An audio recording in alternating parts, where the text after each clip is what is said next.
Hello everyone, welcome to this playlist of the Boostbox installation guide on a GAGGIA Classic. First and foremost, thank you so much for ordering a Boostbox. For your interest, the videos are time-stamped, so at the description or at the navigation bar you can always click on the relevant parts. I encourage you not to print off the written version to save the planet, but instead view it on an iPad, tablet or laptop. The chapter numbers and titles of the PDF file are also linked to the relevant videos. Ideally, you should read through the written instructions prior to commencing the installation. But most importantly, let me remind you to page 3. This kit contains parts which operate at mains voltage, which is potentially deadly if not correctly handled. When commencing the installation, operation or modification of this kit, you agree to assume liability for any damage or injury resulting from exposing yourself or others to this high voltage hazard.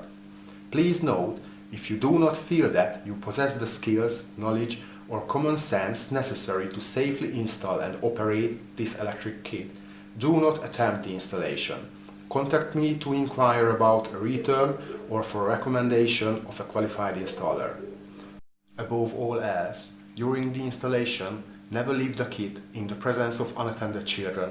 Never leave out any fuses or earth ground wires.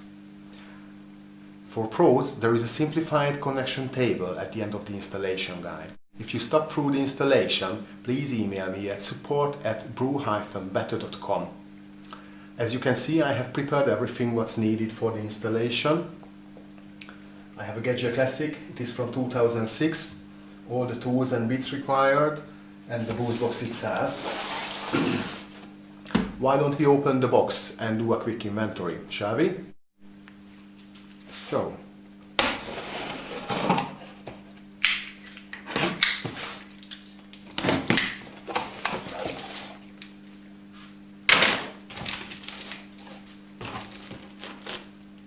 pressure gauge assembly, inside bag 1, bag 2, bag 3, parts and accessories, insulation,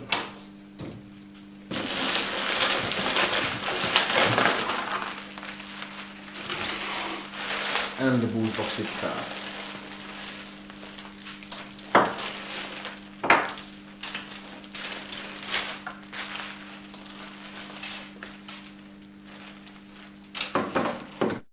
Tools wise,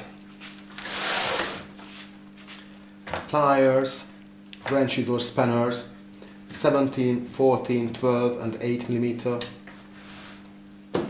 medium size and a small size Phillips head screwdriver, medium size flat blade screwdriver, scissors or any other cutter, tweezers and a 4mm Allen key, then a half liter or small plastic bottle, mug, jug, anything, any water container that you can place underneath the steam wand to capture water, and a blank filter basket, rubbing alcohol or safe pad or any isopropyl alcohol to clean the top surface above the water reservoir to stick the LED strip on, and the cloth.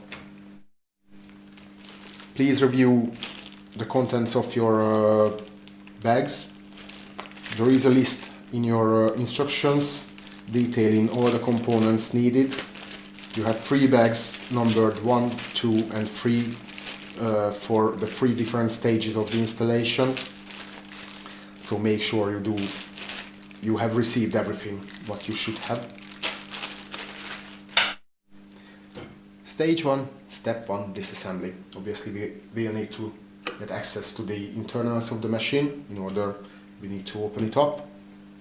Step 1.1, remove the water funnel lid and everything from the top plate if you have any cups or any other stuff here. The portafilter, the outlet tube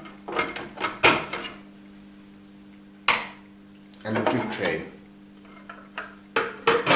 I found the lid as a good container for all the small parts what we are removing from the coffee machine. Then just grab your Phillips head screwdriver and you find the 2 screws at the back of the funnel.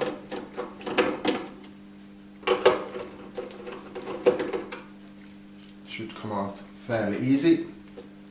Then probably I will zoom in a bit for you. So we'll just lift it off by 2-3 centimeters and then pull it backwards to remove the top plate from the flanges at the front. Then flip it and you have the earth wire connected to a tab there. That applies from 2002. All machines before 2002 have the earth wire on a tab below the flange here. So obviously you won't need to do this step.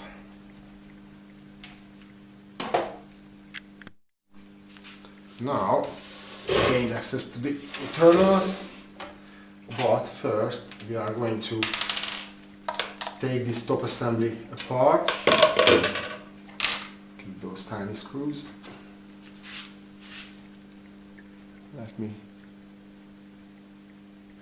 find what I'm doing. So you have 2 tiny screws securing the stainless steel top plate to the funnel. Keep these tiny screws, you're gonna need them to connect, to secure the funnel to the boost box. Put these parts aside for now, and that is step 1 completed.